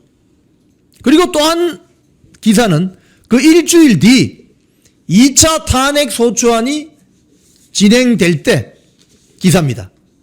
그때도 국민의힘은 당론으로 탄핵 소추안 부결시킨다. 이게 당론이었고 투표 전 자율적으로 참여할 수 있다고 했습니다. 그런데 결과는 어떻게 됐습니까? 결과는 한동훈을 따르는 그 무리들이 10여 명 윤석열 대통령 탄핵 찬성표를 던지면서 결국 그 사건이 헌법재판소로 넘어갔고 윤석열 대통령 파면 체제로 이어지면서 윤석열 체제는 붕괴해버렸습니다. 당론을 거부했던, 당론을 무시했던 세력이 있었기 때문에 국민의힘 윤석열 대통령 체제는 붕괴했던 것입니다. 그런데 그때 당론을 정면으로 거부했던 조경태, 안철수 등이 지금 국민의힘 전당대회 과정에서 전환기를 극우 세력을 안방에 들여놓으면 안 된다고 적반하장식으로 주장하고 있습니다. 여러분 이해됩니까 이거? 안방에 불이 났을 때는 도망가고 숨어있던 자들이 이제 나타나서, 안방 불났을 때는 도망가고 먹튀했던 자들이 이제 나타나서 안방 지켜야 된다, 안방에 극우 세력 들여놓으면 안 된다면서 전환기를 제명해야 된다, 이런 주장을 하고 있습니다. 이거 여러분 받아들일 수 있겠습니까?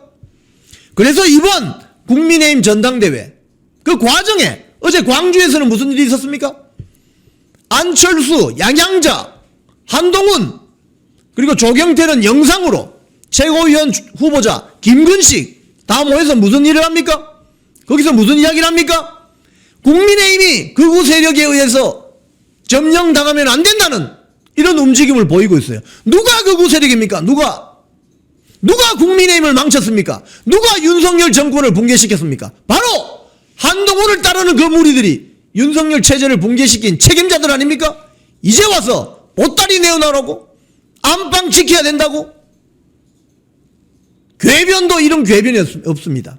이번 국민의힘 전당대회 키워드는 그래서 당론을 거부했던 조경태, 안철수 같은 저런 배신자 세력을 당에서 쫓아내버리는 그런 전당대회가 되어야 할 것입니다. 그래서 차기 국민의힘 지도부는 바로 당론을 거부했던 저 배신자 세력을 국민의힘에서 내보내는 그런 전당대회 정신이 살아나야 된다, 이런 말씀을 드립니다. 장동혁 후보의 국민의힘 지지층들 사이에서의 인기가 계속 높아지고 있는 것 같습니다. 오늘 언론 보도된 그 내용부터 한번 보겠습니다. 천지일보인데요. 거기 보면 국민의힘 당권주자 적합도 조경태 24.6, 장동혁 20.0. 요 그래픽을 좀 띄워주세요. 네, 그래픽 나오죠. 이 그래픽을 보면은 까만색으로 되어 있는 것은 국민 전체로 물은 겁니다. 근데 지금 빨간색 처리가 되어 있는 거 있죠? 빨간색 처리된 거. 요걸 보셔야 됩니다. 국민의힘 당대표는 대통령 선거가 아닙니다. 그렇기 때문에 국민의힘 지지층, 즉 국민의힘 보수우파 지지층이 어떻게 보느냐, 이게 굉장히 중요하죠. 왜? 8대2 당원 여론조사 8, 그 다음에 국민 여론조사 20 이렇게 돼 있잖아요. 그러니까 8대2이기 때문에 국민의힘 지지층이 어떻게 보느냐, 이게 중요합니다. 은숙님 왜 국민 전체를 묻지? 그러니까요. 국민의힘 당대표 뽑는데 국민 전체에게 물으면 절반은 민주당 지지자일 테인데, 그렇죠?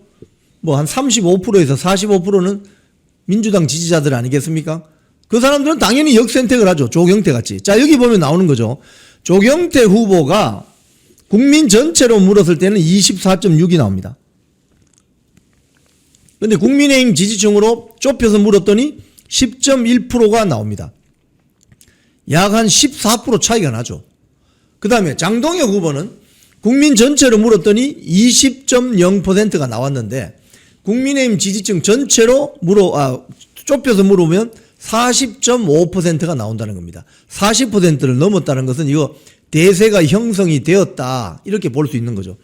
김문수 후보는 국민의힘 지지층 사이에서 27.7 이렇게 나오고, 안철수 후보는 국민 전체나 국민의힘 지지층이나 별 차이 없습니다. 9.0% 나오는군요. 자, 그러면 한 달 전에 어떻게 나오느냐 보여드릴게요. 한 달 전에 이 똑같은 천지일보가 조사한 여론조사 보면 한 달 전 한번 보여주세요. 예, 여기 보시면은 제가 동그라미를 쳐놨습니다. 동그라미. 한 달 전에 국민의힘 지지층이 장동혁 후보에 대해서는 13.9% 밖에 지지하지 않았습니다. 한 달 전. 김문수 후보에 대해서 39.2%나 지지했죠. 왜? 한 달 전 7월 16일, 7월 17일 조사인데 이때만 해도 장동혁 후보가 나올지 말지 정확하게 입장 표명을 하지 않았던 것이고 그 당시에 나경원 후보도 뭐 나갈까 말까 이렇게 돼 있었다는 거죠. 그때 사실은 이 나경원을 지지하는 국민의힘 지지층 12%가 어디로 갈까? 아마 장동혁으로 가지 않을까? 그렇게 예상이 됐는데 그래서 지난 한 달간 이런 여론조사 그러니까 국민의힘 지지층을 상대로 한 여론조사 지지율 추이를 표로 한번 만들어 봤습니다. 보시면 이렇습니다. 자, 한 달 사이에 여론이 이렇게 급변한 걸 볼 수 있습니다. 우측에 그거 빼주셔야 되겠네. 지금 보면 김문수 후보 같은 경우에 최근 1개월간 국민의힘 지지층만을 상대로 물었던 여론조사 뭐 천지일보, 뉴데일리 다 섞어서 제가 보여드리는 겁니다. 한 달 전인 7월 16일 여론조사에서는 방금 보여드렸던 그겁니다. 천지일보 김문수 후보가 39.2 장동혁 후보가 13.9였는데 그 사이에 뭐 뉴데일리 여론조사 김문수 후보는 39, 38 이렇게 유지를 하다가 이번 천지일보 며칠 전 여론조사에서 확 떨어졌죠. 10% 떨어졌습니다. 27.7로 확 떨어졌습니다. 장동혁 후보는 한 달 전에 13.9였다가 뉴데일리 여론조사 뭐 23.4, 31.1 이렇게 올라가더니 갑자기 거의 10% 뛰었죠. 40.5. 즉 김문수 후보와 장동혁 후보의 국민의힘 지지층 사이에서의 여론은 이미 결론이 난 것으로 저는 보여집니다. 이 여론조사를 보면 10% 한쪽에서는 10%가 내려가고 다른 쪽에서는 10%가 올라가면 이거 어떻게 되는 겁니까? 치고 올라가고 미끄러지고 이러면 치고 올라가는 쪽이 힘을 더 받죠. 그러니까 지금 장동혁 후보가 국민의힘 지지층 사이에서 40.5%가 나왔다는 오늘 여론조사 보도는 이제 전당대회가 딱 열흘 남았거든요. 열흘 동안 어떤 변화가 있겠습니까? 장동혁 후보는 지지율 더 올라갈 겁니다. 아마 제가 봤을 때는 한 45% 가까이 올라갈 수도 있을 것 같습니다. 지금 올라가는 그 추이를 봤을 때 딱 추이를 봤을 때 31.1에서 40.5로 이게 불과 열흘 안에 지난 열흘 사이에 일어났던 일이거든요. 그러면 앞으로 열흘 뒤에는 어떤 일이 벌어질까? 지금 열흘 뒤에 전당대회 결과 나오잖아요. 그러면 일주일 안에 8월 20일인가가 뭐 당원들 여론조사 하는 거잖아요. 그럼 지금 일주일밖에 남지 않았습니다. 일주일밖에 남지 않았는데 장동혁은 10%를 치고 올라갔고 김문수 후보는 10%를 떨어졌고 이렇게 되면 어떻게 된가요? 이 관성의 법칙이라는 게 작용합니다. 여론이란 것은. 그러니까 장동혁 후보는 더 올라갈 것이다. 김문수 후보는 더 내려갈 것이다. 이렇게 봤을 때 일주일 뒤에 있을 당원들 여론조사에서는 장동혁 후보가 압승할 가능성이 있어 보인다. 여론조사는 그 지점마다의 숫자보다는 특정 기간 1개월, 3개월, 6개월, 1년치 여론조사 추이를 봐야 되는 거죠. 움직임.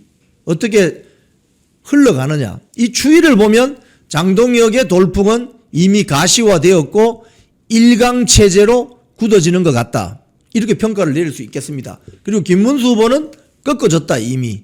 꺾어져서 10% 밑으로 더 떨어지고 아마 더 떨어질 거예요. 아마 27.7인데 다음 여론조사하면 더 떨어질 거예요. 실제로 투표하는 일주일 뒤쯤 가면은 거의 25% 밑으로 더 떨어질 가능성이 있어 보인다. 이렇게 평가할 수 있겠습니다. 자, 그러면 장동혁 후보가 어제 이야기한 걸 보면 장동혁 후보에 대해서 지지가 많이 나오는 이유가 뭐냐 그러면 어제 펜앤마이크 기사를 보면 보수 정권을 세우는 싸움 선봉에 나서겠다. 이겁니다, 여러분. 제가 한 달 전부터 말씀드렸죠. 이번에는 싸우는 사람, 투쟁하는 사람이 당대표가 될 것이다. 지금은 싸워야 되는 거죠. 소수 야당으로 전락했는데 싸우지 않고 사교 클럽 같은 움직임이나 보이고 있으면 그게 소수 야당입니까? 이 방송 보시는 많은 분들 지난 30년, 40년 우리나라 정당사를 한번 보십시오. 가령 50 정권의 전두환 정권, 60의 노태우 정권, 그 다음에 김영삼 정권, 그 다음에 노무현 정권, 김대중 정권, 노무현 정권, 이명박 정권, 박근혜 정권 쭉 보면 가령 권위주의 정권 시절에서 소수 야당이 했던 게 뭡니까? 투쟁입니다. 투쟁. 원내에서 투쟁을 해야 되지만 원내 투쟁이 도저히 불가능하게 보인다. 이러면 원외 투쟁하는 거예요. 제가 학창시절에 학교 등교하면서 봤던 그런 장외 투쟁 기억이 선명합니다. 체류탄이 난무하고 화염병이 왔다 갔다 했던, 쇠파이프가 왔다 갔다 했던 그런 서리빨 서린 그런 투쟁 현장을 보면서 자랐습니다. 그런데 그때 소수야당의 역할은 뭐였느냐? 투쟁이었습니다. 투쟁. 물론 학생운동권이 화염병을 집어던지고 쇠파이프를 휘두르는 그런 시절도 있었지만 소수야당은 항상 광장으로 나가서 지지하는 국민들과 단합을 해서 권위주의 정권에 대항했던 그런 어떤 역사가 있는 것이거든요. 그런데 지금 국민의힘을 가만히 두고 보면 그 잘 나가던, 제가 어제 방송에서 말씀드렸죠. 2008년도 범여당, 범우파 정당 의석이 다 합치니까 185석. 당시 한나라당, 친박연대, 자유선진당, 한나라당 최병렬 대표, 자유선진당의 이회창 대표, 친박연대의 서청원 대표, 이 시절에 2008년도 18대 총선에서 무려 범보수 우파 정당이 185석이었습니다. 그때야 보수 정권 전성 시대니까 뭐 원내에서 적당히 매니지먼트 하면 되죠. 그리고 그 이후에 19대, 20대, 21대, 22대까지 총선이 지금 5번 있었는데 그 5번의 총선을 거치면서 지금 범보수 우파 정당이 어떻게 됐습니까? 박살이 났죠. 박살이. 그래서 뭐 우리공화당, 자유민주당, 뭐 자유통일당, 국민의힘 이렇게 남았어요. 그러면 앞으로 어떻게 해야 되냐 이거 어떻게? 답은 뭐냐? 투쟁이다. 투쟁. 싸우지 않는 소수 야당은 존재 의의가 없습니다. 존재 의미가 없습니다. 정체성이 없습니다. 그래서 야당 당수는 싸우겠다는 이야기를 해야 되는 거예요. 그게 장동혁이가 그 이야기를 한다는 거예요. 보수 정권 세우는 싸움의 선봉에 나서겠다. 그래서 여론이 움직인다. 지금 김문수 후보 캠프의 결정적인 패착은 한 달 전에 부자 몸살이기식으로 한동훈, 이준석까지 떠안겠다. 이 말 한마디에 윤석열 대통령 탄핵 이후에 좌절감, 실망감에 빠져있던 보수우파 애국 국민들을 너무나 실망시켰다는 거예요. 어떻게? 지금 이렇게 애국 국민들을 생고생시키는 결정적인 트리거 역할을 했던 한동훈이를 안을 수 있느냐? 그 멘트에 무너져 내리기 시작했던 겁니다. 뭐 부정선거 이슈 이런 것도 있지만 장동혁 후보는 여기에 대해서 초지일관 이야기하죠. 같이 가지 않는다. 탄핵 이야기 나왔을 때도 비상계엄에 나왔을 때도 비상계엄을 유도했던 비상계엄의 원인을 촉발시켰던 민주당 쪽에도 책임이 있다고 이야기했잖아요.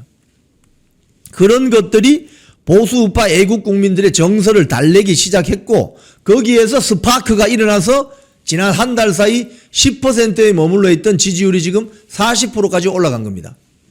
국민의힘 지지층. 그러니까 이번 전당대회는 이런 식으로 가면은 장동혁 당대표 체제로 갈 가능성이 아주 커졌다. 오늘의 이 숫자로 봤을 때. 그리고 최고위원 후보들도 거기에 맞는, 지금 어제 부산, 울산, 경남 합동연설에 직접 가보신 분들 이야기를 제가 많이 들어봤습니다. 그리고 그분들이 올린 동영상 이런 걸 보면 조경태 후보 같은 경우에 시작한 지 한 4분 정도 연설을 못할 정도로 거기에 나와 있는 당원들이 배신자 사라져라, 배신자 꺼져라 이런 이야기가 나왔다는 거 아닙니까? 연설을 하기가 힘들 정도로. 그래서 조경태 후보 같은 경우 좀 조용히 하시라고, 그 조용히 그 진정이 되겠습니까 여러분? 진정이 되겠냐고. 진정한 배신자가 윤석열 대통령이라고 하는데 그 진정이 되겠어요? 윤석열 대통령 지지자들이 상당 부분 모여 있는데 거기서 진정하라고 하는 조경태 후보는 부산에서 정치를 오래 했던 부산 지역 국회의원입니다. 고향 가서 완전히 망신당한 거죠. 저는 저렇게 하는 게 조경태가 지금 민주당으로 다시 복귀하려나? 그런 페인트 모션인가? 이런 의심도 하고 있습니다. 민주당 가려나? 민주당에서 미래통합당 그 새누리당으로 넘어올 때 또 민주당 주류였던 친문 세력하고 사사건과 충돌했잖아요. 문재인 막 공격하고. 그래서 당시 새누리당 김무성 체제에서 받아준 거 아닙니까? 그런데 지금 이렇게 또 애국 우파 진영의 본진을 건드리는 저런 발언을 하거나 자극하기 시작하면 민주당으로 다시 가려나? 이런 점에서 불경합동연설에 나왔던 그 당원들이 완전히 열받은 거죠. 그래서 어마어마한 저항과 항의의 목소리가 나온 겁니다. 이런 식으로 가면 오늘 대전에서 합동연설회가 있죠. 대전, 충남, 충북, 대전, 충청, 호남. 오늘도 마찬가지일 거예요. 오늘도. 특히 장동혁 후보는 충청도 출신입니다.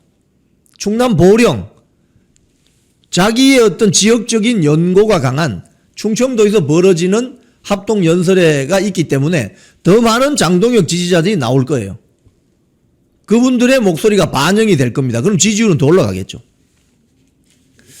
자, 그런데 어제 제가 저녁 방송에서도 말씀드렸지만 윤희숙 여의도 연구원장이 사퇴하면서 안철수 조경태 지지 선언했습니다.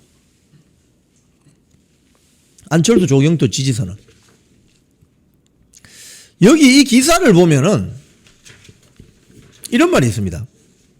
지난 8월 5일에서 6일, 불과 한 일주일 전이죠. 여의도 연구원이 여론조사를 했는데 뭐 비상계엄과 관련한 뭐 반성과 사과가 충분했다는 비율이 국민의 23%. 뭐 이런 이야기를 쭉 하면서 이게 국민의 눈높이다. 아니 그 국민 중에 한 35%는 민주당 지지자 아닙니까? 그러니까 이런 여론조사를 하면서 아마도 이거 저의 의심입니다. 저의 내피셜입니다. 이번 전당대회 당대표가 누가 될지 여론조사 했을까요? 안 했을까요? 저는 했을 가능성이 크다고 봅니다. 윤희숙 전 의원이 여의도 연구원장직을 이렇게 이제 사퇴하면서 조용히 사라지면 될 터인데 왜 갑자기 안철수 조경태 지지선언을 하냐 이거예요. 결국 이 윤희숙도 친한계다 이렇게 볼 수 있는 거죠. 친한계다. 결국 한동훈 따라다니던 세력이다. 결국 한동훈이 당대표를 하면서 당 요직 곳곳에 뭐 비례대표 그 다음에 뭐 국민추천제 해가지고 김상욱이 같은 저런 민주당으로 간 저런 자를 공천했던 그 흔적들이 여전히 총선이 끝난 지 1년이 넘도록 남아있는 거예요. 그래서 당대표 잘 뽑아야 되는 겁니다. 자, 오늘 그 그래픽 한 번만 더 보여주시면 지난 1개월간 지지율 추이 한 번 더 보여주세요. 햇님이 방금님 침 뱉고 나가는 거죠. 자, 이 지지율 추이를 잘 기억하시기 바랍니다. 최근 1개월간 국민의힘 지지층 지지율 추이 천지일보 뉴데일리 여론조사한 결과입니다. 국민의힘 지지층입니다. 민주당 일반 국민 아닙니다. 이건 국민의힘 지지층입니다. 김문수 후보가 한 달 전에 39.2% 기록해서 대세론을 형성하고 있다가 조금씩 내리기 시작하더니 최근 일주일 사이에 10%가 빠져버렸습니다. 장동혁 후보는 한 달 전에 13.9%에 불과했는데 여론조사할 때마다 올라요. 여론조사할 때마다 10%씩 뭐 7, 8%씩 오르다가 최근 일주일 사이에 10% 오릅니다. 10% 오르죠. 이 최근 일주일 사이에 벌어졌던 일이 뭔가 잘 한번 생각해 보세요. 그래서 결국 장동혁 후보가 40.5%, 김문수 후보가 27.7%로 장동혁 대세론이 형성되었습니다. 1강 체제가 가시화되었습니다. 자, 이 빼주시고 지난 일주일 사이에 벌어졌던 일을 곰곰이 생각해 보십시오. 이것도 빼주세요. 다 빼세요. 지난 일주일 사이에 벌어졌던 일을 보면 조국 부부를 사면해줬죠. 윤미향이 사면해줬죠. 말도 안 되는 여러 가지 범죄에 연루되었거나 정치인들 사면해줬죠. 그 사이에 국민의힘 내부에서는 또 어떤 일이 벌어집니까? 특검이 가동되면서 윤석열 대통령 변호인 접견해주겠다고 하면서 빼가지고 그 수감실에서 빼서 의자에 앉혀놓고 갑자기 특검이 나타나서 의자 들어서 그냥 내동댕이 치는, 그래서 지금 병원 치료가 필요한 이런 부분이 있죠. 이걸 국민의힘 우파 지지층은 뭐라고 받아들이느냐? 정치 보복한다로 받아들이는 거죠. 정치 보복한다. 제가 조금 이따 말씀드리겠지만 김건희 여사 어젯밤 구속됐죠. 이것도 크게 보면 이거 정치 보복이다. 문재인의 김정숙, 이재명의 재판 다 중지됐잖아요. 이런 걸 100번 양보해서 보더라도 이건 정치 보복이다. 대통령, 전직 대통령 부부를 같이 그냥 집어넣는 게 어딨냐. 좌파 진영은 이렇게 이야기하죠. 조국 부부도 다 구속됐는데, 하지만 조국 부부는 입시 비리와 관련된 거였어요. 입시 비리. 하여튼 이런 것들이 지금 국민의힘을 지지하는 지지층 사이에서는 정치 보복으로 인식한다는 겁니다.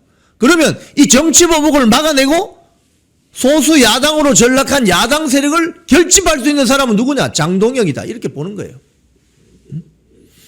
남은 일주일 여러분 잘 보시기 바랍니다. 이미 장동혁 후보가 40%를 뚫는 바람에 1강 체제로 가시화되었습니다. 김문수 후보는 또 20% 중반으로 떨어졌죠. 아마도 더 떨어질 가능성이 있어 보입니다. 여론조사 추이라는 건 치고 올라가고 폭락하고, 이거는 뭐 골든 크루소가 지나버리면 막을 수가 없기 때문에 어제 부울경 합동 연설회에서 많은 당원 지지자들이 그렇게 조경태, 안철수를 향해서 뭐 김근식, 양양자 등을 향해서 배신자, 어제 청년 최고위원 후보 한 명은 뭐 난데없는 또 말도 안 되는 연설을 해서 많은 사람들이 열받아가지고 막 자리에서 일어나서 막 그만하라고 이렇게 한 게 뭐겠습니까?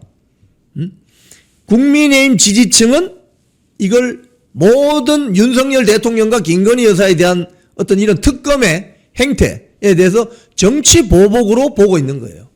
사법수사이긴 하지만 포장은 사법수사라고 포장이 되어 있지만 속내는 바로 우파 진영을 괴멸시키기 위한 정치 보복으로 느끼고 있는 겁니다. 그게 표심으로 간다니까요. 결국 장동혁 당대표 체제로 갈 가능성이 커지고 있다.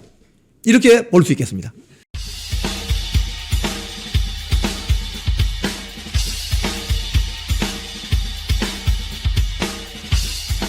네, 오늘 이영풍의 입은 관제동원 8.15 국민 임명식 반대한다.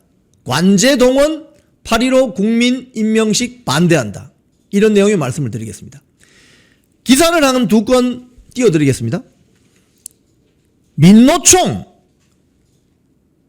국민 임명식 불참, 용산역에서 자체 결의대회, 민노총조차도 이재명 정권을 만드는데 3파 역할을 했다고 지적받는 민노총조차도 8.15 국민 임명식 참석을 하지 않겠다고 선언했습니다. 거기에 참석하지 않고 숭례문에서 8.15 전국 노동자 대회를 열고 행진을 하겠다고 합니다.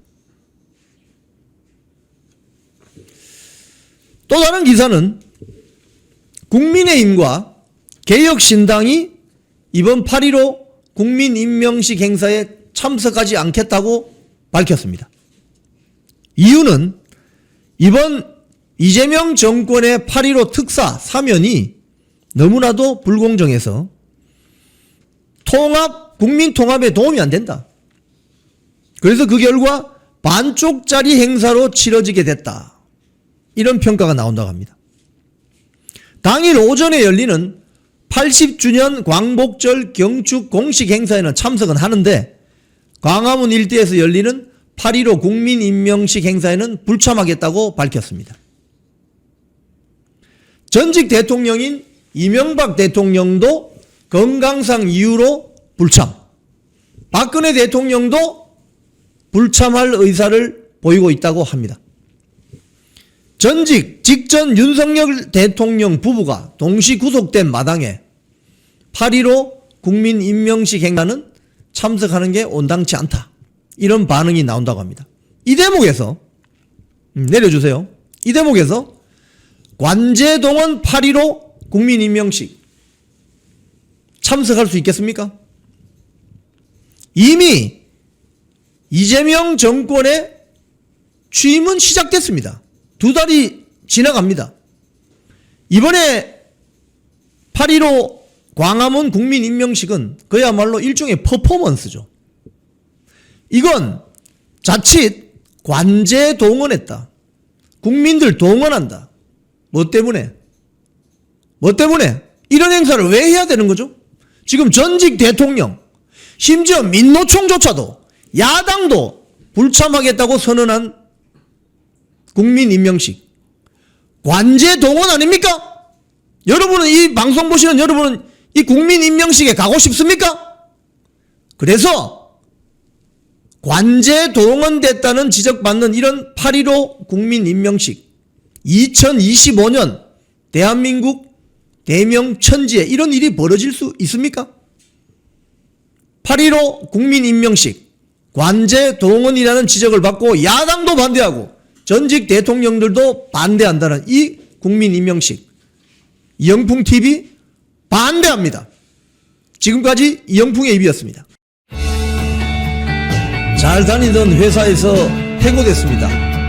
외롭고 힘들었습니다. 내 혼자 이렇게 외톨이가 되는 거 아닌가 걱정이 앞섰습니다. 그런데 하루 이틀 시간이 지나니까 많은 애국 국민들이 찾아와 주셨습니다. 그래서 우리는 승리했습니다. 혼자 가면 외로운 길이지만 같이 가면 즐거운 여정이 됩니다. 나라를 지키고 대한민국 정치 혁신을 바라시는 분들이 계시다면 우잘사 회원에 가입해 주십시오. 우파는 잘 싸워, 우리도 잘 싸워. 우잘사 회원에 가입하시면 나라를 살리고 대한민국 정치를 혁신할 수 있습니다. 우잘사 회원이 되셔서 다 같이 손잡고 즐거운 여정에 동참합시다. 우잘사 화이팅!